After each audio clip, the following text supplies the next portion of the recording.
हूँ आबिद हुसैन शेख। आपका खैर मकदम है 4 टीवी न्यूज कर्नाटक एक्सप्रेस में। वक्फ जायदादों की रक्षा और अभिवृद्धि ही मेरा मकसद है। इम्तियाज पाशा। चिकबल्लापुर जिला चिंतामणि तालुका के वक्फ सलाह समिति के नए अध्यक्ष इम्तियाज पाशा यहाँ के ऐतिहासिक दरगाह मुर्गमुला ग्राम के हजरत अम्माजान बाबाजान दरगाह पहुँचे। यहाँ पर किए जा रहे अभिवृद्धि कामों का जायजा लेते हुए कहा कि कब्रिस्तान के कंपाउंड की खस्ता हालत को देखते हुए इस कंपाउंड की मरम्मत करने की वक्फ अधिकारियों को सूचना दी। फिर मीडिया से बोलते हुए कहा कि चिकबल्लापुर जिले के निगरान कार्य मंत्री ने पिछले दिनों की गई सभा में अधिकारियों को सूचना दी है कि वक्फ जायदादों के दाखिलों को दुरुस्त करने, इन जायदादों पर गैर कानूनी किए गए कब्जों को हटाने के लिए कानूनी कार्रवाई की जाएगी। इसी तरह निमकायल हल्ली के हजरत सैयद जलाल खाकी शाह मौला बाबा दरगाह कमेटी की अवधि खत्म हुई है, नई कमेटी की तश्कील की जाएगी। अगर ये न हो पाया तो दरगाह के लिए एडमिनिस्ट्रेटर की नियुक्ति की जाएगी, कहा इम्तियाज पाशा ने। इस मौके पर चिकबल्लापुर जिला वक्फ अधिकारी नवीद पाशा सहित निमकायल हल्ली दरगाह के मुजावर मौला अली भी मौजूद रहे।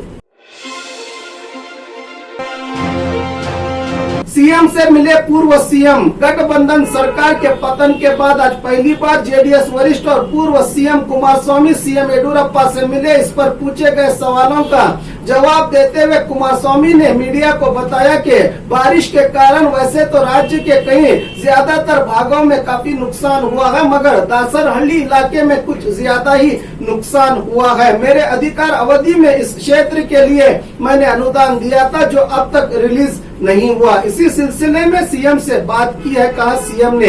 इस मुलाकात को लेकर पूछे गए सवालों का जवाब देते हुए सीएम येडियुरप्पा ने बताया कि हमारे बीच कोई भी सियासी चर्चा नहीं हुई। दासरहल्ली में हुए नुकसान के लिए अनुदान की इन्होंने मांग की है। राज्य से जुड़े बहुत से मुद्दों को लेकर मुझे दिल्ली भी जाना है, बताया सीएम ने। चोरों ने की अकेली महिला की हत्या। घर में अकेली महिला को देखकर घर में घुसे चोरों ने महिला की हत्या की। ये घटना कल रात अनेकल के उप विभाग सिंगिन अग्रहार में घटी है। मृतक महिला की शनाख्त सविता के नाम से की गई है। बताया जा रहा है कि इनके पति चंदापुर में मेडिकल शॉप चला रहे हैं। मृतक की मां और बेटा दूसरे गांव गए थे। महिला के सीने में चाकू मारकर गले से सोने के हार सहित घर के कई चीजों को उड़ा ले गए हैं चोर।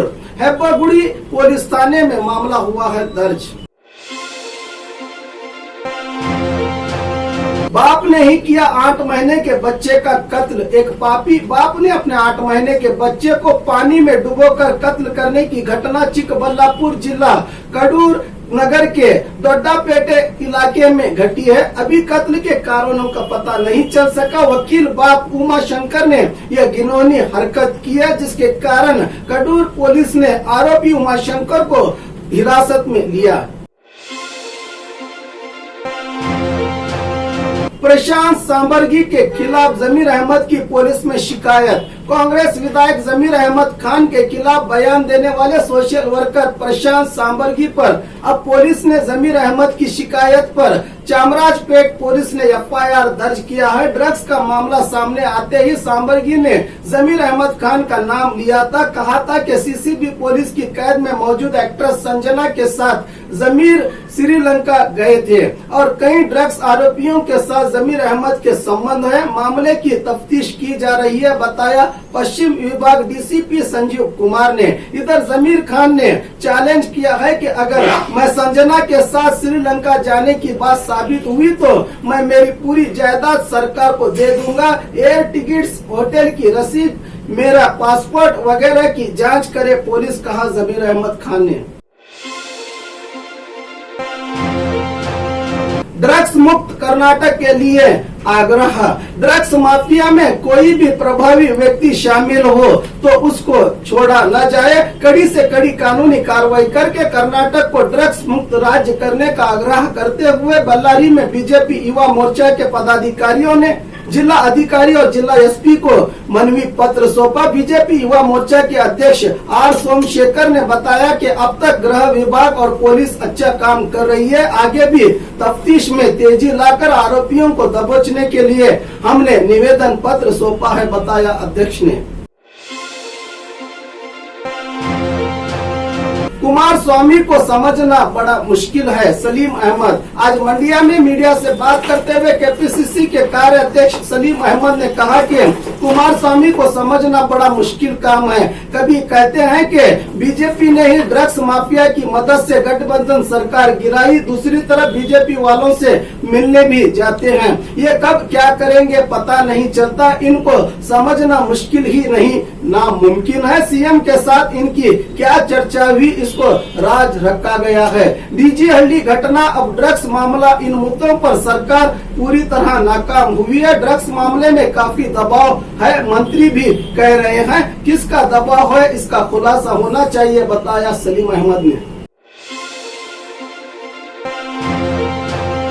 गदग क्वारंटाइन केंद्र में बिजली गुल, मरीजों को परेशानी। गदग शहर के बाहरी इलाके में स्थित मोरारजी रेसिडेंशियल स्कूल, जहां क्वारंटाइन केंद्र खोला गया है, बताया जा रहा है कि कल रात से यहां बिजली गुल हुई है, जिसके कारण क्वारंटाइन में रहने वालों को काफी असुविधा का सामना करना पड़ रहा है। पिछले दिनों ही यहां पहुंची राज्य महिला आयोग की अध्यक्ष प्रमिला नायडू ने अधिकारियों को चेतावनी दी थी, मगर इसके बावजूद भी अधिकारियों ने कोई ध्यान नहीं दिया। अब 2 दिन से बिजली नहीं है, जल्द से जल्द बिजली को बहाल करने की मांग कर रहे हैं क्वारंटाइन में रहने वाले मरीज। अब देखना है कि मरीजों की समस्या का समाधान कब निकलता है। एसीबी के शिकंजे में एडब्ल्यू बागलकोट जिला बादामी तालुका के पंचायत राज इंजीनियर उप विभाग के असिस्टेंट एग्जीक्यूटिव इंजीनियर को रिश्वत लेते समय एंटी करप्शन ब्यूरो पुलिस ने दबोच लिया है। बताया जा रहा है कि बादामी तालुका के काकर की ग्राम में पंचायत द्वारा उद्योग खातरी योजना में किए जा रहे कामों के वोचर्स बिल वगैरह लिखकर मंजूरी को भेजने के लिए एडब्ल्यू के केडी करमल्ली ने 60,000 रुपये रिश्वत की मांग की थी। इसकी पहली किस्त के तौर पर 30,000 रुपये लेते समय एसीबी पुलिस ने एडब्ल्यू को दबोच लिया। नंदी केशवर ग्राम के बसवराज पाटोटी ने शिकायत दर्ज की थी। विविध कामों की बुनियाद रखी कृषि मंत्री बीसी पाटिल ने। कोप्पड़ जिले के अलबुर्गा में आज करीब 5 करोड़ के लागत से किए जाने वाले अभिवृद्धि कामों का उद्घाटन कार्यक्रम जो कला मंदिर में आयोजित किया गया था, इस मौके पर बात करते हुए कृषि मंत्री बीसी पाटिल ने कहा कि मूलभूत सुविधाओं के कामों की शुरुआत की जा रही है। मोदी सरकार में किसान फसल बीमा के अंतर्गत काफी फायदा हासिल कर रही है। जिले के हर अभिवृद्धि काम के लिए मैं जिम्मेदार हूँ, ये मेरा फर्ज भी है। जिले के लिए सरकार ने 45 करोड़ रिलीज किया है। कृषि विभाग ने मेरी फसल मेरा हक के नाम से किसानों की फसलों की समीक्षा के लिए ऐप रिलीज करके किसानों की मदद की है, बताया कृषि मंत्री पाटिल ने। पार्किंग को लेकर ट्रैफिक पुलिस और केएसआरटीसी ड्राइवर के बीच तू मैं। कोलार शहर के बीईओ दफ्तर के सामने बाइक पार्क करने को लेकर पुलिस कांस्टेबल किशोर ने केएसआरटीसी ड्राइवर बाबू का शर्ट पकड़कर पुलिसगिरी दिखाने की कोशिश की थी, जिसका वीडियो वायरल हुआ है। बाबू ने पुलिस थाने में जाकर शिकायत की है कि कांस्टेबल ने शर्ट पकड़कर उसको और उसके समर्थन में आई महिला को एक वचन में बात करके इज्जत नीलाम की है। उत्तर कर्नाटक में भारी बारिश की सूचना। आज और कल उत्तर कर्नाटक के कई जिलों में भारी बारिश होने की संभावना जताई जा रही है। इसकी जानकारी दी है धारवाड़ कृषि विद्यालय में स्थित मौसम केंद्र के अधिकारियों ने। इससे जुड़े समाचार को प्रसारित करते हुए मौसम विभाग ने बताया है कि धारवाड़, बीजापुर, रायचूर, गदग, हावेरी, कोप्पड़, बागलकोट, यादगीर और बल्लारी जिलों में येलो अलर्ट, बेलगाम, बीदर, गुलबर्गा में ऑरेंज अलर्ट की घोषणा की गई है। जिन जिलों में ज्यादा बारिश होने की संभावना है वहां रेड अलर्ट घोषित किया गया है। मुंबई और हुबली के लिए सितंबर 19 से विमान सेवा। कोविड-19 के बाद स्थगित हुआ विमान संचार शुरू होने के लक्षण दिखाई दे रहे हैं। बताया जा रहा है कि इस महीने की 19 तारीख से हुबली से मुंबई के लिए हफ्ते में 3 दिन विमान सेवा शुरू करने की जानकारी इंडिगो विमान संस्था ने दी है। हर मंगलवार, गुरुवार और शनिवार को विमान उड़ान भरेंगे। सुबह 6:35 को मुंबई से निकलने वाली विमान 8 बजे हुबली पहुंचेगी। यहां से 8:40 को निकलकर करीब 10:05 पर मुंबई पहुंचेगी। इंडिगो संस्था ने अहमदाबाद, कन्नौज, चेन्नई और बेंगलुरु के लिए विमान छोड़ी है। इसकी जानकारी दी केंद्र सचिव प्रहलाद जोशी ने।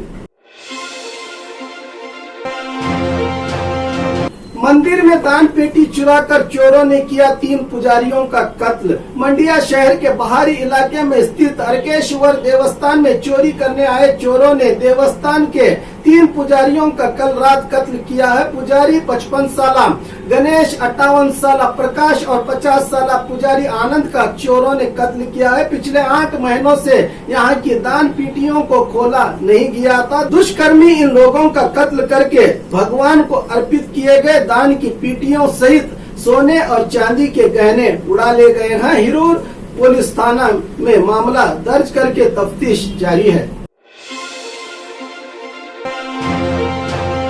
बीजापुर में कोरोना रोग कंट्रोल में है। जिला कलेक्टर बीजापुर में जिला अधिकारी पी सुनील कुमार ने मीडिया को बताया कि जिले में कोरोना बीमारी कंट्रोल में है। जिला प्रशासन की ओर से किए गए रात दिन की मेहनत ने आज इस मुकाम पर ला दिया है। जिले में अब तक कोरोना वायरस से 7,570 मामले सामने आए हैं। जिले में अब तक 130 कोरोना से मौतें भी हुई है। बीजापुर डीसी ने जनता से अपील की है कि अगर कोई रोग लक्षण दिखाई दे तो अपने नजदीकी डॉक्टर या जिला सरकारी अस्पताल जाके जांच करवा ले। निजी डॉक्टर से निवेदन किया कि रोगियों को शुरुआती चरण में ही इसकी सरकार को जानकारी दें। जिला अधिकारी ने चेतावनी देते हुए कहा कि अगर कोई नॉन सर्टिफाइड डॉक्टर मरीजों का इलाज करता पाया जाता है तो इसको महामारी रोग अधिनियम के अनुसार कड़ी कानूनी कार्रवाई होगी, कहा डीसी ने।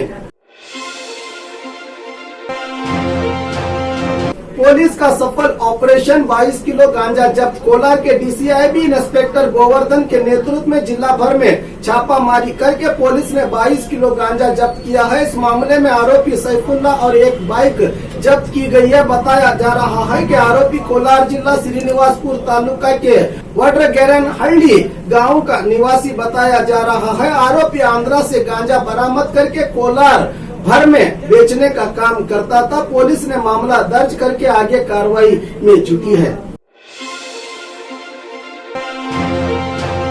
और खबरों के लिए देखते रहिए 4 टीवी न्यूज कर्नाटक एक्सप्रेस।